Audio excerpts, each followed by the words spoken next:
मेरे प्यारे बच्चों, मैं तुम्हारी माँ बोल रही हूँ। सिर्फ किसी एक की नहीं, मैं सातों लोगों की माँ हूँ।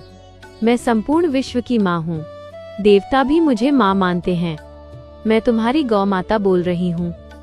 बच्चों, मुगल काल में मुझे काटा गया, ब्रिटिश काल में भी मुझे काटा गया, लेकिन जब देश आजाद हुआ, मेरे बच्चे आजाद हो गए, पर मैं आज भी बंधी हुई हूँ।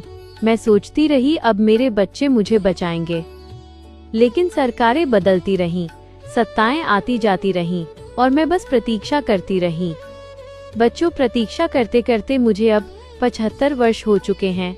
अगर अब भी तुम नहीं जागे, अगर अब भी तुमने मुझे नहीं बचाया, तो मेरी संख्या इतनी कम हो जाएगी कि मैं तुम्हारा पालन पोषण करने योग्य ही नहीं रहूंगी।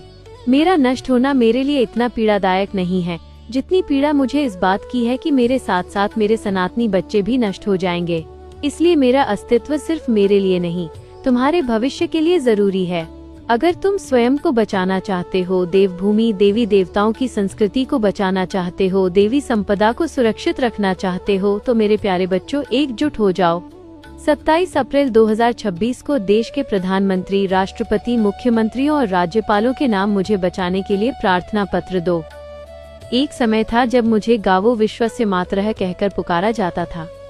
आज मुझे सिर्फ पशु कहा जा रहा है। शायद तुम्हारी पहुंच पूरे विश्व तक ना हो, लेकिन देश तक तो है।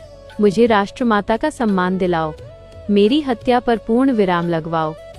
मेरे प्यारे बच्चों, अब निर्णय तुम्हारे हाथ में है।